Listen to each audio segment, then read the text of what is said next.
Wow. Holy. Whoa, the sound effects coming in early. You love to see it. Arizona Coyotes shut out the Minnesota Wild. Nick Bjugstad scores a hat trick. Clayton Keller almost scores a hat trick. So much to talk about in this one. Thank you all so much for tuning in to the PHNX Coyotes Postgame Show. Don't forget to hit that like button, subscribe wherever you get your podcasts, and leave us a 5-star review. I'm Leah here with Craig. We got Petey from home. We have Danielle behind the Mac. What a win, you guys. What a response. That's my first reaction after watching that Calgary game and all that we said, all the shade that we threw their way after that Calgary game. You needed your top guys to respond. You needed your entire team to respond tonight, but you needed your leaders to lead the way. And that happened tonight. We can dive into the details of that, but that's my overall takeaway. They responded, they needed to respond, and they did in a big way. Yeah, and for me, it's all about the first period. And, that first period, they played straight ahead. They played hard towards the net. They got pucks on net. They defended better. They gave up less chances in the first period, but they got towards the net. And it's one thing summed it up for me. Clayton Keller, remember the play I just rode up and carved him for yesterday where he carried it all the way up to the blue line, shut off a space, and they were down 20 seconds in? Similar play, first shift tonight.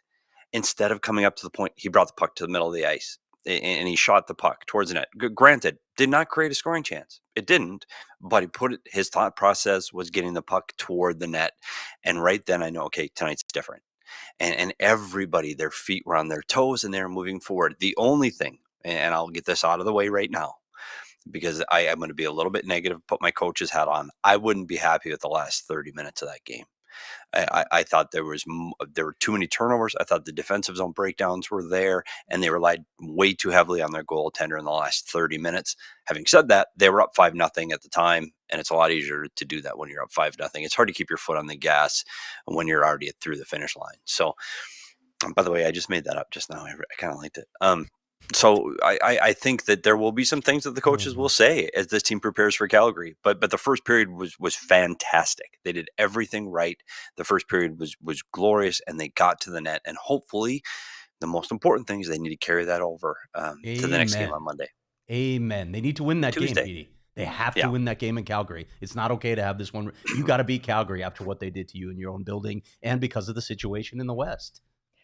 The way they started off that game tonight, though, we haven't seen a first period like that from the Coyotes, and I can't tell you how long. We are so used to sitting here and watching the Coyotes get scored against first, not score in the first period. Like it's almost at this point we're conditioned to that. So when not only did they score in the first period, but score 3 goals in the first period, you think, oh my God, what is this team? Like, where did the Coyotes go? What have you done with them? And it was a pleasant change of pace, and they held on to that, and they just kept piling on, and I like that. I like that there's no quit. Obviously, Petey saw some things that he didn't like, but Connor Ingram, who we'll talk a ton about tonight, when they made some mistakes, he stood strong in net for them. He had an unbelievable performance tonight. So, I mean, all around, this is one of those games where it was the right response from a really bad last loss, and hopefully they can carry some stuff forward. But there's a lot to like about this game. Who scored the first goal tonight?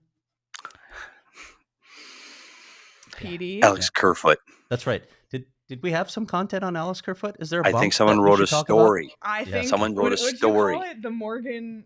I couldn't come up with a better. I needed alliteration, and I couldn't come up with it because I'm not very smart. So someone come up with an alliteration for a Craig. Thank Morgan you. Yeah. Bump. Yeah, for the Morgan bump is just. I've never seen Craig so excited about something. Like, the Morgan bump sounds like a disease that you can pick up really after Australia. Like, I'm broken out in Morgan bumps. Right? Is that terminal? Yeah, I'd rather not. The Morgan book. Yeah, that doesn't roll off the tongue. But you're right. Somebody wrote an article about him about how he can do a little bit of everything, and he did today. But let's say that Morgan pass, Magic. that pass from Clayton Keller, Oh my God. Yeah. that was phenomenal. And it's funny, and I know I wish we had the benefit of video and what Clayton Keller did to create that play down to Kerfoot. He's cutting to the middle of the ice and he's thinking shot because he's Clayton Keller. So he's thinking shot. He doesn't have the shot and he waits till Middleton's stick. And when you watch the replay on Twitter, the 5 stick is in the lane. Can't get to Kerfoot. And the second his stick moves, pass is gone. And it's on his stick and it's in the net. Like, that's an unbelievable touch and awareness of what's going on the ice by Clayton Keller. That's an all-star. I mean, that play. And as long as we're talking about Clayton Keller, let's go further with that. Like we talked a lot about Matt Dumba's mistakes in the last game and his tough run here and going back to Minnesota, all that. But right off the top, Petey, I know you mentioned it on the show and you just mentioned it a little while ago. Clayton Keller made the play that maybe set the tone for that entire Calgary game. He came to play tonight. It was clear that he came to play tonight. That's a good sign. When you're one of your team's best players, arguably your team's best player, and you have an off night like that, you need to lead the way. I really, really liked Clayton Keller's game tonight. Yeah, offensively, he was outstanding. And again, he didn't cause any problems on the defensive end. And he's a different player when he plays with that little edge. And I think what happened against Calgary is he slid back into that old Clayton Keller. We were playing slow and he was pulling up and he was making plays at the top of the zone instead of attacking.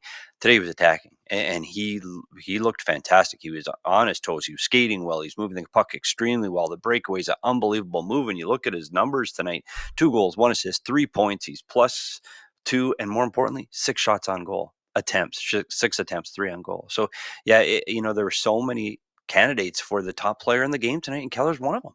Yeah. But I guess we have to get to the other one, don't we? It was unavoidable that we were going to talk Minnesota at some point here. I've never seen PD get tagged more in Discord and Twitter in my entire life than tonight. Did you know that Nick Bjugstad is from Minnesota? I've read that somewhere. Vaguely familiar with that fact. Yeah. Vaguely familiar. Yeah. Someone said in the chat he now owns Xcel Energy Center. Wow. Goes to his hometown, scores a hat trick. Wow. Unbelievable after having 8 shots on goal in the last game against Calgary.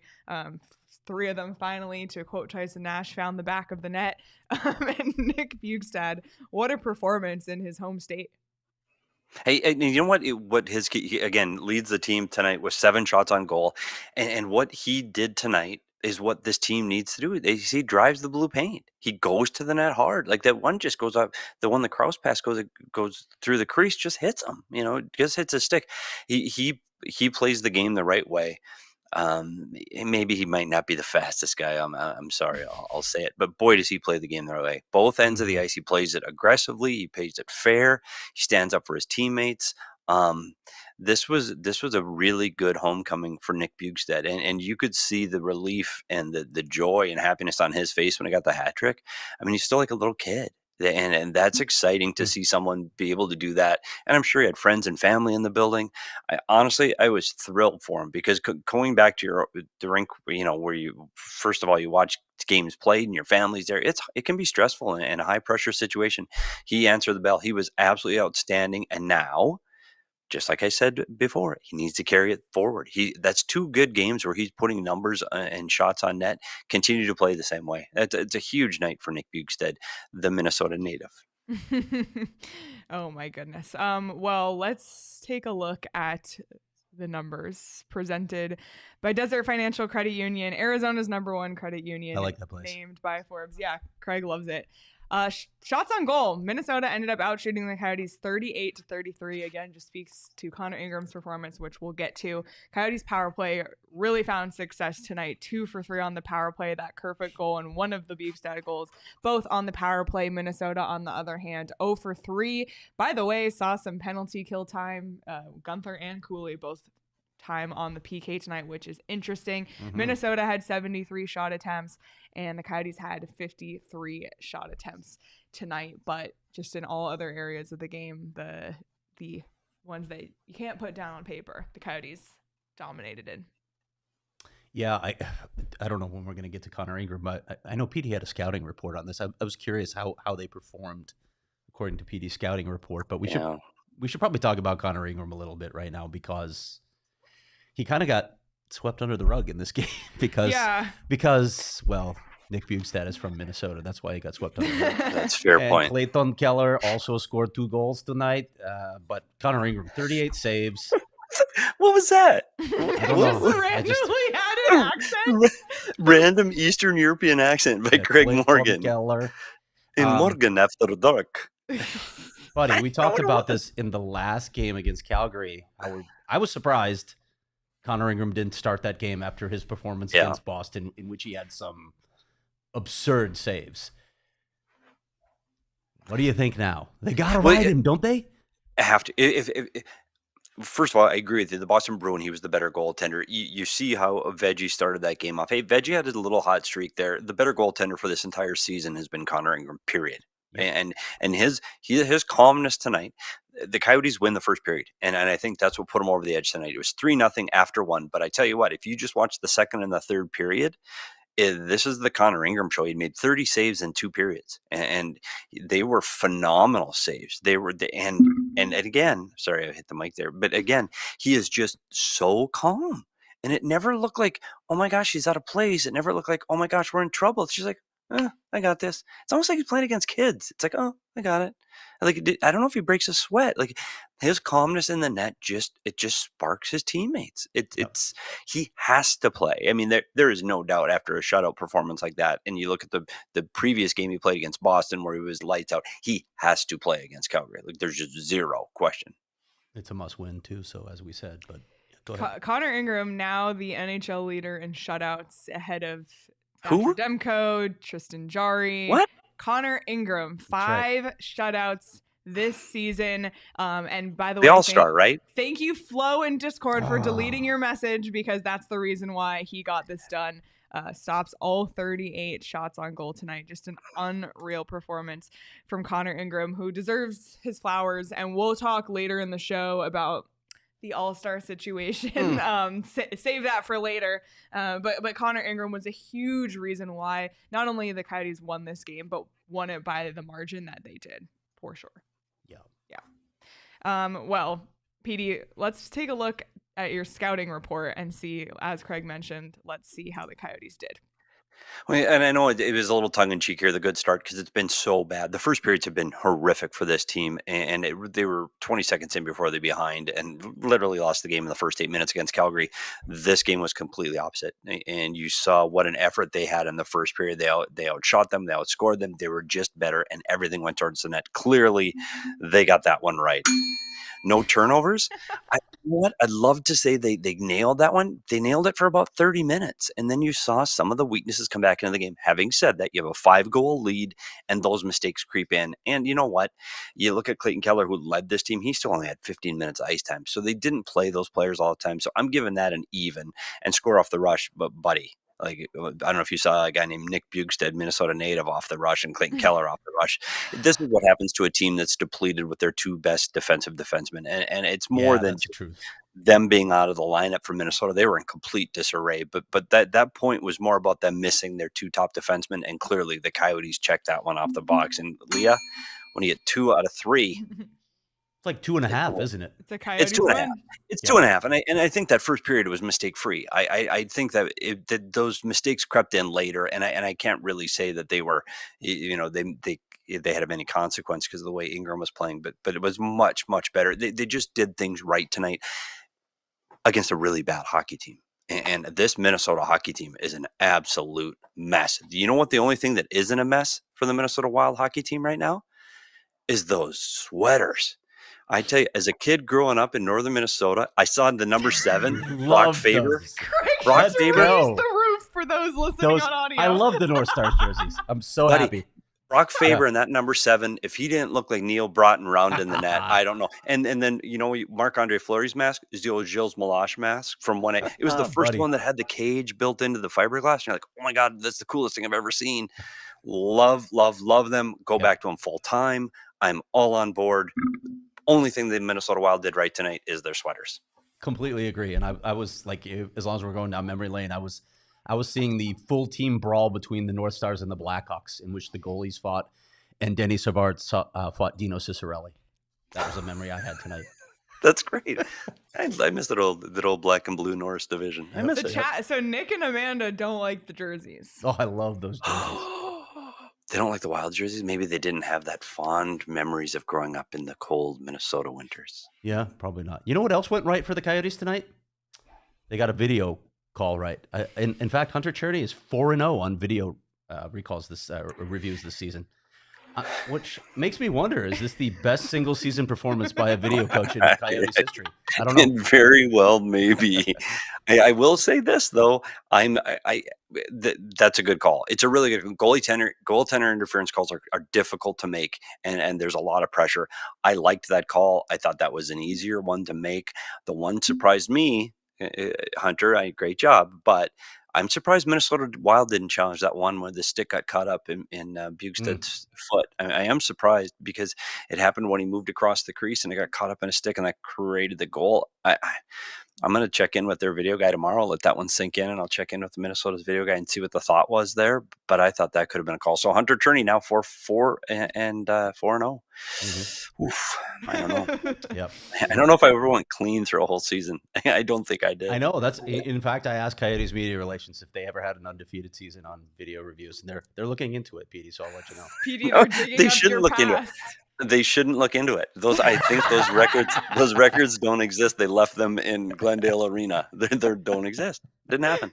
Oh my Revisionist goodness. history. Oh boy. All right. Well, we've talked about a lot of guys with great performances tonight. Bjugstad, Keller, Ingram. I also want to highlight that Sean Durzi had 2 assists tonight. Jack McBain had 2 assists. Jason Zucker had 2 assists. You can go down the list. This was a great team game. There were so many guys who were candidates for the Desert Dog in him tonight.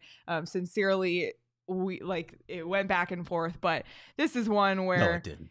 Well, it went back and forth on Discord. Yeah, it did. But there was never a doubt. I mean, Petey, I'll let you name our dog. Buddy, there was never a doubt with this one. Are you kidding me? Seriously, once the second goal, 38 save shutout performance. No, yeah, it was nice, Petey's but like, it was whatever. not. It was nice. Connor Good job. That's what the Connor Good job, Ingram Pete. from NHL, Minnesota. the All-Star voting fans also thought that, but You took over the lead in the NHL in shutouts. Who cares? It's the Minnesota native Nick Bjugstad with his second career hat trick. He has that Desert Dog in him. Nick Bjugstad with the hat trick. Woo! And there's some What is vibes, happening here? some vibes going on in the studio tonight. That sounded way worse than Yeah, it we was. almost took out the camera. I Wow. promise. Leah takes that out. That's taken right out of your paycheck. Oh my God, Nick Bjugstad, Minnesota guy. That was a no-brainer. Really happy for him, and Petey is especially we're happy for you because too, Petey Petey, puts in yeah. a vote for Bjugstad for a dog every single I game. do, but And he now- deserves it on most nights, doesn't he? Yeah. Just Yeah, does speaking everything of right. historical records, we should go back for the votes for Desert Dog in him and see how that stacks up every He time does Petey says Nick woof, Bjugstad. woof, Nick woof. He Bjugstad. does everything right. Oh He my does. gosh. I bet you he also banks at Desert Financial Credit Union because that's where all the Because I allow it. Yes. That's where all the bougie people bank. That's right. Well, It's Nick's true. Nick's got a little flair to him too. I'll give him. Yeah, that. I'm sure he does. does. You know what? He's sophisticated. He has like dad energy. He has responsible energy. Like he's gonna make sure that the financial future of himself and his family are secured, and he's gonna do that at Desert Financial Credit Union because they've been around for more than 84 years. They're Arizona's largest, most trusted local credit union, and Craig banks there. That's really all you need to know.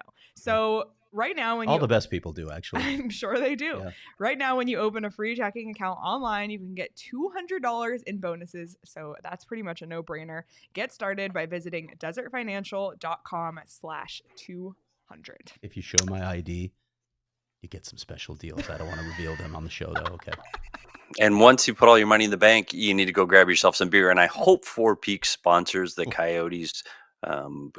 They're playing and on their way to Calgary right now. I hope they're popping themselves some kilt lifters because they earned them tonight. And by the way, while you're getting beer, get the newest beer because it's a new year. Get the Bad Birdie Juicy Golden Ale, a collaboration between Four Peaks and Bad Birdie. It's super drinkable and the perfect companion at the tee box or in your fridge. And you know where you're not golfing? Minnesota and or Iowa and or Missouri and anywhere or but Calgary. here. Yeah, just pretty much here. So thank goodness for 4 Peaks. I know I might have had a couple at home. I know you guys were in the studio today, but I was at home, so I was able to partake in a couple prior to the show tonight. And visit 4peaks.com/locator to find all your favorite beers and events. Check out at 4 Peaks Brew and at 4 Peaks Pub to keep up with the latest in Arizona hometown brewery. You must be 21 or older to drink 4 Peaks. Please enjoy responsibly. The Coyotes could really use 4 Peaks landing in Calgary. It is negative 25 Fahrenheit there right now. So you definitely want to numb the senses before you get off that plane. There is nothing worse. And you know, here, I'm going to take everybody, you know how we pulled the curtain back. Craig's been there. So the plane lands. It's now 2 in the morning, 2:30 in the morning. You're tired. You're worn out. You just want to get back to your hotel. That's all you want. You want to get to the hotel. Been a horrifically long day. The game's over. Want to get to your hotel. And you step off that plane, and the cold weather just bites you right in the rear end, and it is so cold, and you have to go grab your suitcase from the back of the plane. Like, they set it outside in the snow, and you got to go grab it, and everybody's just freezing, pulling on their hats and gloves, and you get on the bus, and some jackass from Canada says, "Oh, God's country. Welcome back to God's country." Hey, buddy, if that's God's country, he's got a freaking winter place here in Scottsdale, because he ain't there. Because he ain't there right now. I don't want to break it to you, buddy, but God left here a long time ago. Jesus, happens every trip.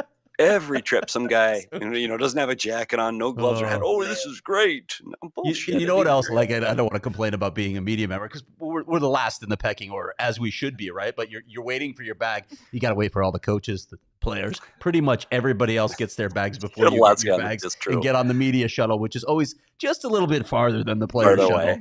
It is farther away. It's true. Dying by the time you get there. It's true. And then when you get to the hotel, the media guys, there's 2 buses or a bus and a shuttle. The bus and the players are all first in the lobby. They all get their keys first. They all get the waters and snacks and apples and all those things first. And the media guys are last. And some of them are right by the door where it's opening and closing and free. Yeah, and I remember one time, this is awful. I know this is way off the rails of Minnesota, but we landed. This exact thing happened in Edmonton, Alberta. It is 3:00 in the morning, and it is colder than hell outside, and everybody's tired and grumpy. And Jim O'Neill, the team security guy, he waits till all the players and everybody's up in the elevators, and everybody's up in the elevators now except the media people. He took all the media keys that are all in little envelopes off the desk. He took them and he threw them up in the air and goes, "Wee!" That's fantastic. And the keys come flying out of the envelopes, and everybody's sitting there at 3 in the morning, freezing and grumpy, and all the keys are scattered along the floor, and you don't know which one's which. That is a bad night. Yeah, but that's Jimmy O'Neill, and it's Jimmy. Jimmy had a good night. He had his key. Yeah, he was already in bed by the time he sorted it all. Someday, buddy. Okay, back to hockey. The Jimmy O'Neill story. Oh my gosh. I already have my lead. All right, we have a super chat from John who said, "With it positively balmy in Minneapolis compared to Calgary, and the next game not until Tuesday, why are they flying tonight?" The biggest reason they do that is when they plan this schedule, they plan it at the beginning of the season. Like this is done in July. Once the season comes out, they book their hotels, they book their planes, and the thought process is to get to the next city as soon as possible. So you can get acclimated, you can get your rest, you can get up in the morning, do your practice. There are some cities where they stay over, but they plan it ahead of time based on sleep and what time you're going to arrive in certain cities. This time they're flying from east to west, so you actually gain that hour back. So they're going to get a little earlier, so they want to get there as soon as possible. They didn't know the weather when they booked those plans. To make those kind of changes on spur of the moment is incredibly costly, because you're talking about a plane, a staff, and all the hotel rooms have already been booked, and the likelihood of being able to keep those rooms in Minneapolis is slim. And it has happened where snow, weather, or something has made the team stay in a city. And Craig has been there when you get stuck in different hotels and it's not the fancy ones they're used to. Yeah. Oy. That's why. But there's the answer. All right. We will veer back to game talk after weather talk. This game was officially the halfway point of the Coyotes season, game 41. The Coyotes are now 8-9-2 on the road, which is one more win on the road than they had. Can you believe that already? Last season, in the first half, they've already outwon on the road. That was one of the bullet points that Bill Armstrong laid out at Media Day before we ever went to Australia. When asking, what do you want to see this season? That was one of the things he pointed out. I want to see better play on the road. I think he said they weren't a very good team. They were the league's worst team on the road last season. They're one game under 500 on the road, which is crazy to talk about. Yeah, it's something they needed to improve on. Unfortunately, Craig, their amazing home record were in the top 10 last season. That is not All because of this No, we're last not home. going to All talk because about of this that last tonight. We're homestand. not Yeah. talking no, about but that this is good. tonight. Their road play it's a big improvement. It's great, and I think that unfortunately they put themselves in a little bit of a hole here. They need to continue that streak. And Yep. I said this is the building that was tough for them to play in. Minnesota traditionally, if you saw some of the numbers before of how they've performed in that building, it's not been good. But I tell you what, I would love to play the Minnesota Wild in a 7-game series tomorrow because they're an absolute mess right now. From any, I know there's a few injuries, but that team's got a lot bigger problems than injuries right now. I don't know what the heck is going on there, Yeah, but because there's they got. I mean, problems they got brewing. Kaprizov back tonight. They got Gustafsson back tonight. A couple Yeah, guys back in the line. Gustafsson 5 goals allowed on 18 shots. Oops. Yeah, so there's a mess of brewing there in Minneapolis or in St. Paul. I don't know. Well, They lucky for the figured it out. Coyotes. Lucky for the And Coyotes because they capitalized. Like they didn't. I mean, we saw it with Calgary. This team, Coyotes have lost to teams worse than them, so they didn't allow that to happen, and they made a statement in doing so. And yes, I just mentioned Gustafsson didn't have his best night. Probably tough for him coming back in the lineup with that, but like they really took advantage of their mistakes. They took advantage of their frustration. You know, the Wild took a lot of unnecessary penalties, and the Coyotes capitalized on that as well. And this comes after the Coyotes were outshot 9-1 in the first period of their 5-game homestand. And then they come and score 3 goals in the first. And that all started even with Nick Schmaltz ringing a shot off the post in just the first minute of the game. When that happened, I thought, oh, we're in for one. Liam O'Brien drops the gloves in the first few minutes. Cooley had a few really good chances in the first few minutes. And then Alex Kerfoot, capitalizing on that first power play, got things going. And then obviously the Nick Bjugstad hat trick followed. Just a great performance. Also want to give an acknowledgement. Clayton Keller, that third period goal was his 150th career goal. So a really cool milestone for Clayton Keller, who now has the 9th most points in franchise history with that point. And he tied the team lead in goals with 17. So he and Lawson Krause are now tied at 17 goals apiece for the team lead as well. So there you go. Great win. Fernando Super Chat says, Yotes needed this boy howdy blowout. Hi from Texas. boy howdy. Fernando, I hope you're in a part of Texas that is not going to get like frozen over tonight. Yeah, because Dallas is looking at bad weather. Arizona, we've talked so much about weather tonight, but do you know that Arizona is the only state in the US right now that doesn't have a weather advisory? In the continental US, Happy to be at here. least. Happy to be here.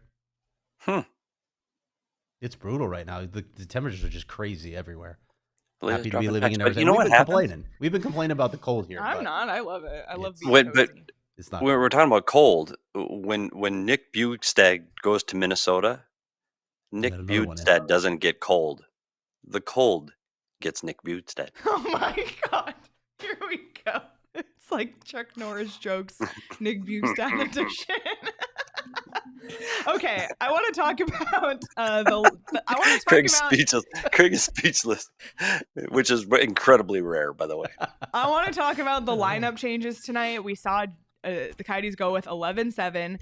Josh Brown was back for the first time in a month. The last time he played was December 11th in Buffalo. Valimaki remained scratched. Carconi was a healthy scratch tonight. What are you guys' thoughts on some of these lineup shuffles? I was surprised, honestly, that they went 11-7 tonight. I didn't expect that. After what we saw at practice too, right, Petey? You know what, though? One of the things the 11-7 does give them the ability to do, and it showed tonight, is it allowed them to rotate forwards in. And you could see Clayton Keller got extra time. Nick Bjugstad, surprisingly, he took a lot of extra time with O'Brien and Zucker. So I think it allows them to have some of the players that are going to play in that spot. And the other thing I thought it really allowed them to do is to get Josh Brown back in the lineup. And without having him play major minutes. And I think it was important for him to get in the lineup. He has to play at some point. It's really hard to continue to watch. And you hate to say it, somebody's going to get hurt eventually, and you're going to have to get in the lineup, and you can't just sit there. So he played under 6 minutes tonight. 5:58. The fight was good for him to be engaged like that. I think that playing 11-7 allows you that. I like 12-6. I'd rather play 12-6. I'd rather, if I had to be on a bench, I want 12-6. But tonight, I understood some of the reasons why, and I thought it worked. Yeah. Andre's been talking for a while about wanting to get Josh back in the lineup, so you understand that. Juuso Välimäki's still out of the lineup. And as long as we're talking about the blue line, Matt Dumba was fine tonight. I thought he played a simple game tonight, which is kind of who they need Matt Dumba to be. Yeah, but didn't you think that's when he ran into the trouble in the first 15 games? Is I think Matt Dumba was trying to be everything for this team, and he can't. Like, just be yourself. And sometimes being himself, just like you said, play simple, off the glass and out. Make the simple play, and don't over. His mistakes were over exuberant mistakes. He was going to areas he shouldn't. He was pushing the puck too hard in the defensive zone. He was going at people too fast. Sometimes you just got to stop, slow down, and let the game come to you. And I thought he did a much better job of that tonight. I did think he was better tonight. And when we say he's better, he jumps out at you when he's not. And with the turnovers and his poor defensive reads, he really jumps out at you. And so if you don't notice Matt Dumba, that's a good game for Matt Dumba. And you can look at his numbers today, and he comes across no minuses. Good for him. And I think it was important. I don't know if I was flipping back and forth between the Minnesota broadcast and they did a nice tribute, and they showed the whole thing on the Minnesota broadcast. It was really touching and really nice for his return there. So I think it was important for him to play really well in that game in his return to Minnesota. He logged 20 minutes and 48 seconds tonight, which was tops among Coyotes defensemen tonight. So Andre put him out there, trusted him tonight. Yeah. They also did a nice tribute on the Coyotes broadcast in the intermission about the charitable work that Matt Dumba did in Minnesota, and they had an interview with Dumba and Zucker as well, which was cool. Yeah, it was cool to see. And I think a 10-season guy, you get a video tribute like that. Yeah. You get that. And as you mentioned too, just an unbelievable human being too, all the work that he did. Yeah. It's not, we talk about sometimes we overblow or teams overblow maybe the charity work that certain players do. Matt Dumba is one of those guys that's like, if you ask the people that run those events, the community events, he's going to be a Hall of Fame guy in their minds. He's the guy that was always there for them, Wildly Coyotes kind of told me there, how can you have a minus when the goalie gets a shutout? Thanks, Tips. Petey with his math again. Way to go, Petey. And by the way, lots of guys tonight with Minnesota tie-ins, whether it be Dumba, Bjugstad, Zucker, Cooley, his first time playing in Minnesota since his college days. You have to imagine there's a lot of money on the board tonight. There had to be some money on the board tonight. Yeah. The trainers are happy right now. All right. Well, let's take a look at the Coyotes' upcoming schedule. Calgary, we mentioned, that's going to be a must-win now after getting kind of embarrassed by them 6-2 at home. A chance to avenge that game. Then it's on to Vancouver, which is going to be tough. Vancouver is a really good team. And then back home again. And, oh, my God, what a turnaround, by the way. An 8 p.m. Arizona time. It'll be 7 for them. But come back then a 1 p.m. matinee. Like through Customs. That's ridiculous. Yeah. This is such a classic Coyote schedule there. That's really just come from a stupid. Canadian city, come through Customs after a late start, and then play an afternoon game on Saturday. They won't get home till 6 a.m. Like, that's just stupid. Yep. Like, I don't know. I think ASU may play at home. That may be part of it. So, but yeah. Play Sunday. Sunday. We love a matinee. Like, I'm all in for that. Yeah, I do. I admit. And by the way, since the Canucks are coming up, I might as well say this because he's coming on the show. Yeah. We know this. On the audio only pod next week, we're gonna have former Coyote Connor Garland. So really looking forward to that. Always great chatting with Connor Garland. That'd be fun. He's on the all interview team all time for the Coyotes. For sure. My opinion. Yep. Yeah, so look forward to that, and be sure to subscribe to our podcast wherever you get your podcasts, Apple, Spotify, or wherever else, because we have been dropping audio-only episodes that you'll want to check out. Coyotes, this was a big win. Still upset about the 1-4 homestand, and I think it was Roaring Fork actually in our Discord who mentioned it, that the one frustration about this one tonight is kind of like, where was this in the 5-game homestand? Because the Coyotes lost a ton of ground in the standings. This was a big win tonight. They pull ahead of Calgary in points now. They're at 44, neck and neck with St. Louis. St. Louis lost in overtime tonight to the Bruins. So. Yep. But Seattle and Edmonton simply cannot lose. Edmonton's won 10 straight. The Kraken have won 9 straight. Nashville continues to hold that first wild card spot, so the Coyotes are 5th in the wild card race. It's a tight race still, but there's really no nights off here in this stretch of the season, and these games, especially against teams like Calgary and Nashville next week, are crucial games in the standings for the Coyotes. Must wins, I think. Must wins. It's crazy to say that when you're just past the midpoint of the season. But again, the proverbial 4-point game, those are 4-point games. And with the way those two teams that you just mentioned are playing right now, you better get on a heater because you could be left behind. You could be left in the dust very quickly here. They're going to cool off at some point, I assume. But good God, I was asking Leah this, and I'm sure NHL stats could tell us. I wonder if there have been two teams in the NHL that had concurrent 10-game winning streaks. It's just crazy. If Seattle wins one more, they'll both be 10+ in winning streaks. That's insane to have two teams that hot at the same time. Yeah, and there's two in the East that I don't know. Did Florida win? Like Florida was doing the same thing in the East. It's amazing right now what's going on in the NHL, and They lost. they did lose. Yeah. It is amazing, and that's one of the reasons the Coyotes that homestand is so crushing. Is that the teams around them were so good. If they weren't so good, then the Coyotes would be okay. They might even be still in that second wild card if not for Seattle and Edmonton playing absolute lights out. By the way, it's their franchise records and win streaks for both of them. I know Seattle's been around for a couple of years, but that's Edmonton's career at 9. Like that's phenomenal. Yeah. So this road trip as it goes on, Calgary, we've talked about how important that win is. They have to win that game. It has to be Connor Ingram. They have to play the same way, and you have to play a good road game, meaning what they did tonight. You got to be simple. You got to quit playing the foo-foo on your, hey, look how fancy we are. Get the puck to the net. Play hard. Just play up and down the ice for 200 feet and with a little chip on your shoulder. And then Vancouver, that team is so good. Yeah, I got a chance to watch them. They're fast. They're strong. They get to the net well. Man, they have a lot of skill. Their goaltender's as good as there is in the league right now. Oh, boy. They're going to have their hands full. That's why it's imperative that you get a win against Calgary. You mentioned it in passing, but both Edmonton and Seattle set franchise records for longest winning streaks. Incredible. It's particularly incredible when you're talking about the Edmonton Oilers what? and the Gretzky years. Like, really? Yes. Wow. So, wow. Like Seattle, it's like, anything you do is a record at this point. And Nick, Shelby had asked in the chat, Nick already answered, but these two teams do play each other Thursday. So if the streaks continue on, someone's will end Thursday at the very least. So we will see. We're going to take a look at the punch card early because we have a really fun last segment planned. So Danielle, we have a really exciting thing in our punch card tonight. It's a Connect 5. A Connect 5. Oh my gosh, look at that. Holy cow. Yeah, that's awesome. The middle.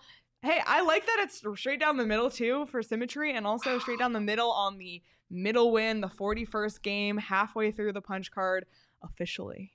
We're halfway through the season, and there's a chance we could go the entire row all the way down to 82 on a win. Wow. Yeah, if you're betting on the BetMGM Sportsbook, I mean, you should be. I would take Coyotes money line on that 50th game. Just saying. I like it. I know CWP is into the punch voodoo card, magic. Voodoo magic. It's real. It's real. CWP. Yep. There he is. Well, during the game tonight, we saw ads for the Coyotes. What do they call it? The event with they serve you. Oh, the waiters? Celebrity waiter. Yeah, celebrity waiters. Yeah. Anyway, they're doing it at Gila River Resorts and Casinos at Wild Horse Pass, and we know it to be a great venue because we had all of our Cardinals home watch parties there. So when I saw that that's where it was, I thought, oh my God, that's a really great choice. Is that where it is? Really? Where you do you? Yeah, you do you at Gila River Resorts and Casinos. Awesome.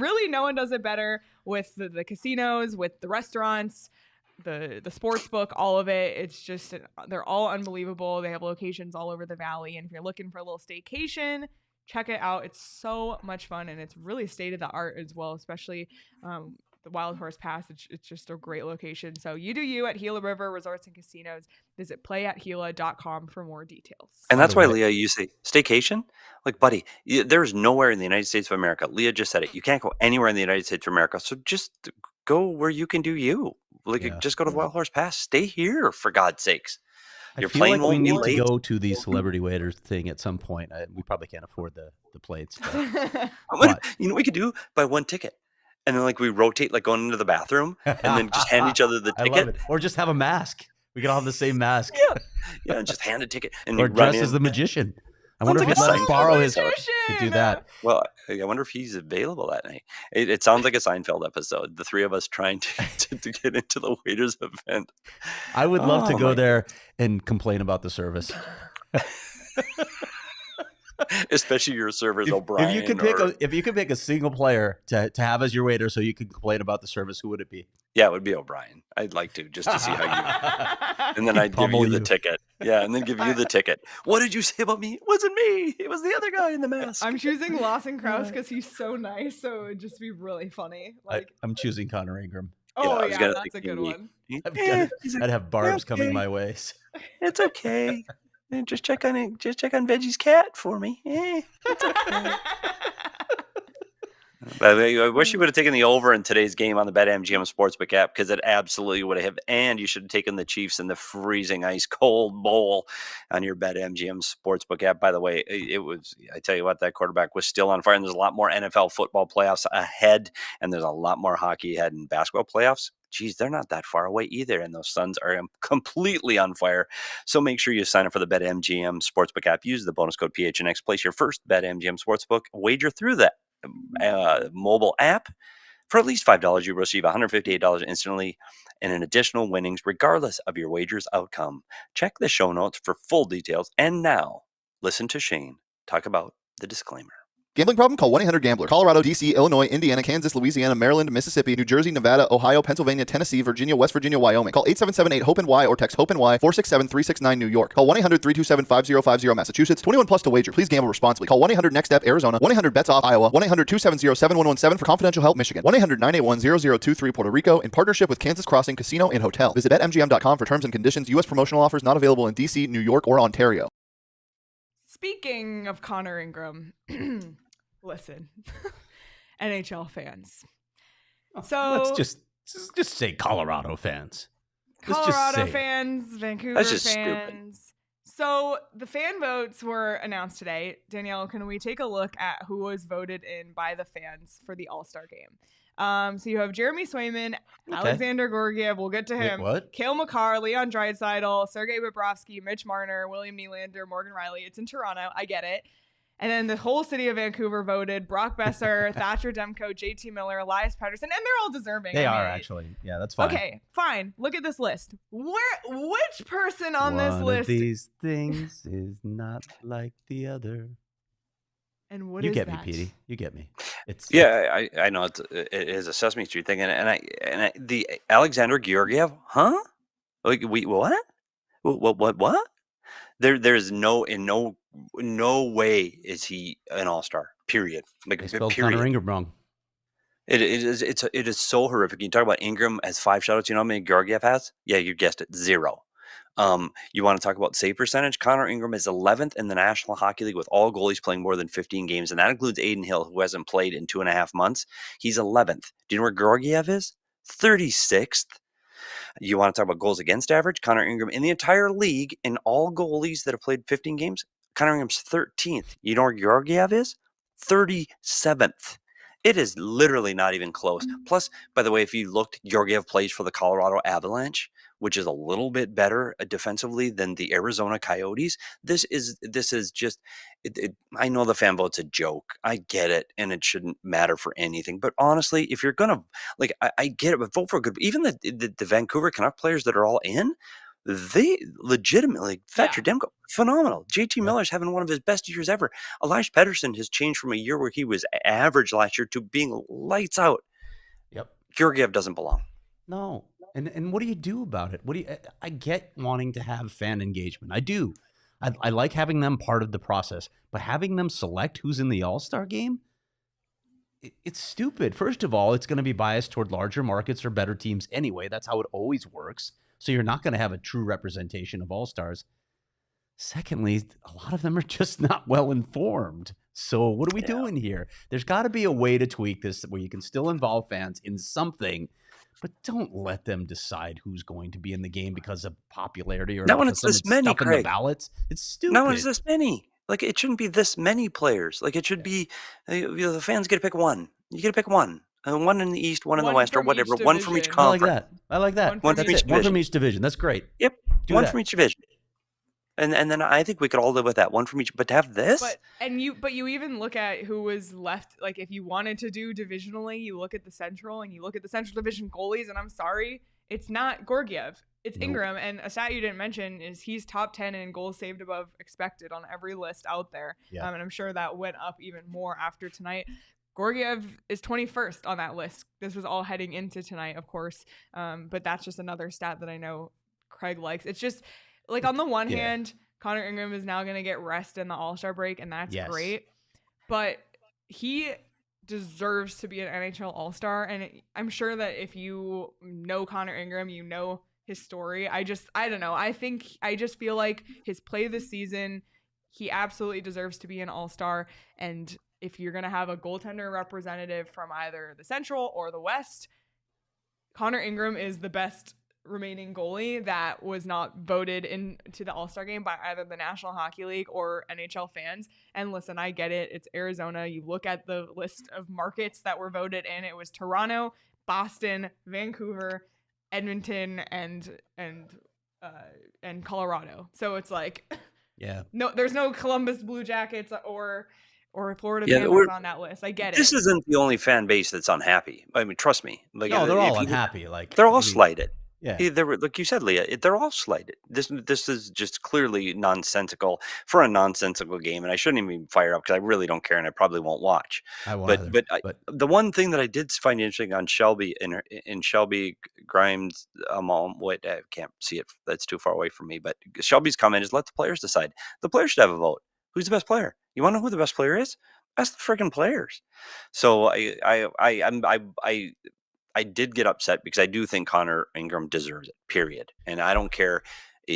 I think their only goalie in the Central Division better than him right now is Connor Hellebuck. And Connor Hellebuck's benefits from having a much better defensive team than Connor Ingram. Connor Ingram is better number-wise than Ottinger right now. He just is. Like, it's facts. It's statistics. He's better than Georgiev. Honestly, isn't even he's not even in the top 30 in any goaltending category. Like, come on. He's not in the conversation. It's a joke. You know how you have injury replacements? I feel like we should be allowed one injustice replacement each season, and it would be this without a doubt. I like that. Yep. I agree. But we'll fix it next year, Craig, when you go to see Gary. Okay, yeah. Yeah, add it to the list. All right, hang on. Yeah, go ahead. Prepare to be even more upset about the All-Star game because let's look at the jerseys. No. Oh, boy. So the NHL revealed the All-Star game jerseys tonight. If you're listening on audio, these are all over Twitter. Just search the jerseys. You could probably hear them through the audio podcast. That's true, too. Let's take a look. All right. God. So these jerseys were designed in collaboration with Drew House, the fashion brand co-founded by Justin Bieber. I get the Toronto tie-in, Justin Bieber, the All-Star game, Toronto. This looks like there was a submission by like kindergartners in Toronto. Yeah, no, You know what? In fact, it looks like, you know how you get the outlines that you have to color in? Yes. And the kids colored in 3 and just left the other one white. That's what this is. This is a box of crayons right here. That's what. Or like you take the bucket tool on Microsoft Paint and you like just dump it. But also, why is the star shaped like that? Well, you had theories, don't you? Yeah. Well, first of all, I want to hear Petey's thoughts first. Go ahead. No, it's horrific. And again, just why? Who cares? And this game could not. Don't care any less. And now I care less. Because that's just they're not even practice jerseys. If the teams used to wear practice jerseys for warmups, and you came out on that, I'd laugh at them. And that would just be for warmups. This is the All-Star game. That's what you came up with. That's what fashion designers came up with. Florida ones were so good last year. Good. That's what upsets me. Like and listen, like I know they brought the character of the city and like where's Toronto in that? Where's the Toronto city? Where's the feel of Toronto? Toronto has so much culture. I don't know. I don't get it. So Twitter, of course, was at its best tonight. Yeah, it was. So let's take a look at some of the replies to the All-Star jerseys. This one's my personal favorite. The Twitter user Claire photoshopped sexy Patrick as the star because that is the shape of the star, and now I won't be able to unsee it. I will say this too about this because I thought even without Patrick behind it, first of all, I wondered why the star points that are up where the arms are were curled in anyway. So it's almost like they were trying to imitate Patrick's star. I am just thankful that they put the NHL shield in front of his private so he wasn't exposed. All right, next one. It's so good. And that's at Claire Knack, N-A-K on Twitter, by the way. Next one, we got 2024 All-Star jerseys dropped with a picture of Heinz ketchup, Kraft mac and cheese, Best that's Foods good. real mayonnaise, So and good. Heinz yellow mustard. That's at That's Kale McCarr on Twitter, but I don't think that's Cake McCarr. Kale's Angles. There you go. That's That's great. a great response. And That's then there's fantastic. one other one. Right? There's one more, Danielle, right? Okay, and let's take a look at that one because it's so freaking funny as well. I was dying on Twitter. I just kept sending these to Danielle. I was like, we have to show them all. Are you team Cool Ranch or team Nacho Cheese Doritos Wow. for the All-Star jersey? Right. So that's Hannah on Twitter, BabbyBurgie37. Really freaking funny. So I needed to highlight some of these responses because they said it better than I think any of us could. Yeah, Petey, you brought up a great point too. Where's Toronto represented on that? You have Yeah, nothing that says yeah. this All-Star game's in Toronto. You have instead you have naked Patrick Starr. Yeah, I think that's one of the advantages of having an All-Star game in a city, and you saw that with Florida. They were very Florida-ish. I don't think that's a word, but They were very Miami. Yeah. very South Beach, Miami. yeah, Even yeah, though I that's what it- didn't love them, at least I could understand what the thought process was here. I don't understand. This is the hotbed of hockey. This is Hockey Central in North America. This is the home of the Hockey Hall of Fame, and that's what you do for a sweater. I'm stunned. Oh. But moreover than stunned, I don't care. Oh my gosh. All right. Well, before we wrap up, the Tucson Roadrunners won 4-0 last night over Abbotsford, which is great after we spent half our show yesterday pumping their tires.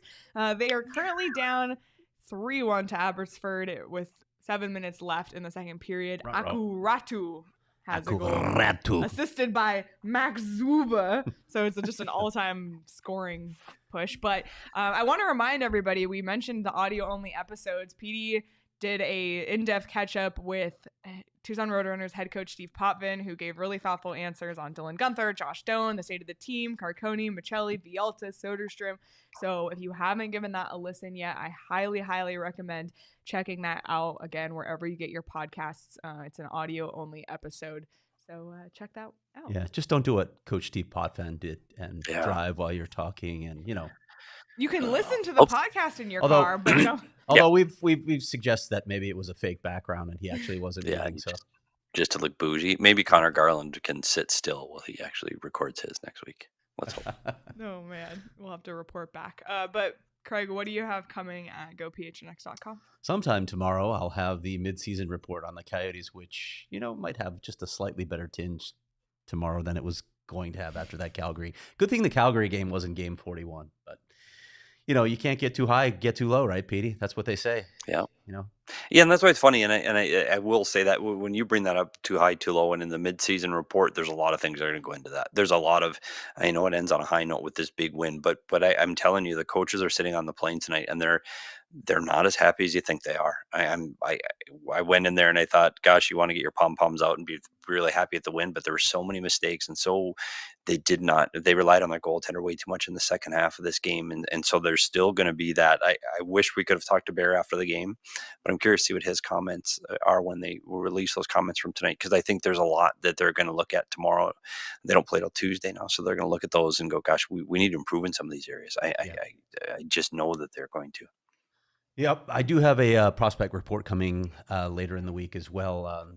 This one will feature Tanner Ludke, who was just in town with Omaha to play ASU in the Desert Hockey Classic. I will have something on Victor Soderstrom, some very interesting thoughts on Victor Right. Soderstrom, and I know you talked to Potts about him as well.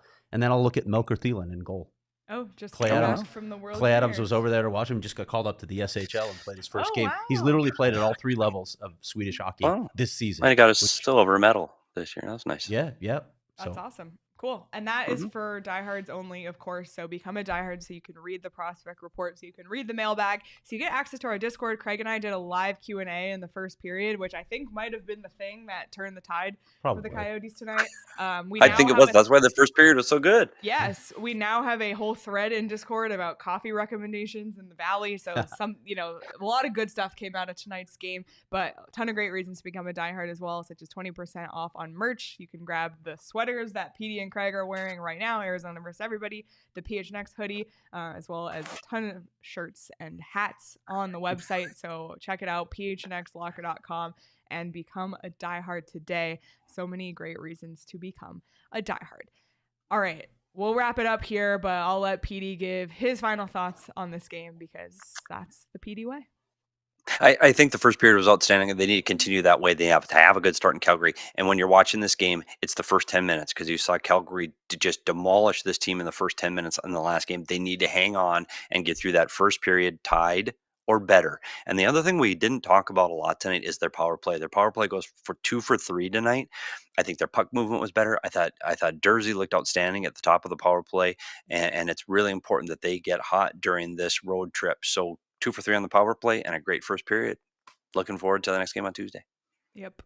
Before we wrap up too, I don't want to forget we had one more super chat from Roaring Fork during the conversation about Gorgiev, and he said, "Get Rudo on here to justify this." Well, I don't think Rudo will actually. Yeah. Rudo was bad mouthing the goaltending the last time we talked to him. So, true. Yeah, it's very true. All right. Well, that's it from us tonight. We'll be back live on Monday to do a whole show on the midseason point, just to go along with Craig's article. We'll have a special appearance from the What Chaos guys on that show as well. So that'll be Monday at 2 p.m. Be sure to subscribe to the PHNX Sports YouTube channel so you don't miss that. And you don't miss out on all the supplemental content. Petey did a whole breakdown. He did a whole breakdown for the diehards only as well. So great reasons to subscribe to the channel. And of course, subscribe wherever you get your audio so you don't miss those audio only episodes. And you can also listen to all of our live shows as audio episodes as well, if that is your preference. But you can follow each of us on Twitter at Leah Merrill, at Craig S. Morgan, at S. Peters Hockey, at Abrica Danielle. And you can follow the show on Twitter at PHNX_Coyotes. Enjoy the rest of your Saturday night, everybody. Enjoy your weekend. And we will see everybody on Monday. We all silly like the mayor.